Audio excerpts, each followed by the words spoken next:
Nabi memimpin 23 tahun, sejak usia 40 diangkat jadi Nabi sampai wafat usia 63. Dan Nabi mencontohkan kepada umat ini bagaimana cara berjuang ketika sedang kalah dan bagaimana cara berjuang ketika sedang menang. Allah takdirkan bahwa sirah nabawiyah itu harus mengandung blueprint cetak biru tentang kondisi para sahabat dipimpin Nabi dalam keadaan menang dan kondisi sedang kalah. Itu diperlihatkan. Waktu di Mekah, Nabi dan para sahabat sedang kalah. Itu contoh kita. Kita yang sedang kalah sekarang harus nyontoh ke situ. Dalam hal apa? Dalam cara berjuang. Coba ingat-ingat waktu masih di Mekah, Nabi dan para sahabat itu menjadi komponen masyarakat kota Mekah yang minoritas, tertindas, terbatas ruang geraknya.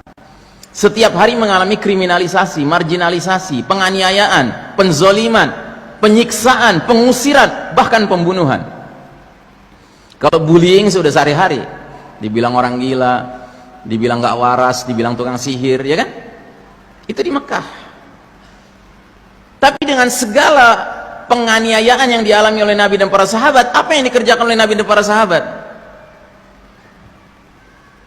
Mereka tidak mengerjakan apapun kecuali dua hal: ibadatullahi wahdah, menghamba kepada Allah semata, dan dakwah ilallah, mengajak manusia ke jalan Allah. Itu saja kerjanya. Gitu. Sehingga para pemuka Quraisy, musyrikin itu bingung melihat Nabi dan para sahabat udah dianiaya, udah dizolimi, nggak berhenti-berhentinya berdakwah. Dan terbukti makin hari ada aja orang musyrik pindah kapling jadi muwahhid, jadi ahli tauhid, ya, karena ajakan Nabi dan para sahabat. Nah, saking geramnya akhirnya dipanggil kan Nabi kita, diajak negosiasi. Ya Muhammad, apa yang bisa membuat engkau dan pengikutmu berhenti berdakwah? Ya. Apa sih yang kau inginkan? Engkau inginkan kedudukan tertinggi di kota Mekah ini? Baik, kami akan angkat engkau jadi pemimpin kami di sini. Nabi terima tidak? Nabi terima tidak? Kenapa Nabi nggak terima? Mestinya Nabi terima kan, dari situ kan bisa merubah keadaan kan, jadi pemimpin. Kenapa Nabi nggak terima? Kenapa Nabi nggak terima? Karena Nabi disyaratkan harus berhenti berdakwah, mana mau. Nah, susahnya kita sekarang lagi kalah nih, Pak. Ya, ada di antara kita yang sibuk merebut kepemimpinan, nggak perlu disuruh berhenti dakwah. Kenapa? Nggak pernah berdakwah. Gitu. Ngerti? Nggak ada gunanya itu kepemimpinan kalau harus berhenti berdakwah. Dan itu memang syaratnya. Syarat hidup di babak keempat ini, karena yang mimpin Yahudi Nasrani adalah di negeri manapun, di wilayah manapun, silahkan boleh ada pemimpin se-Islam apapun, asalkan tidak menerapkan Islam. Itu harus sudah kita sadari, Pak. Sejak lama harus kita sadari itu, ya kan?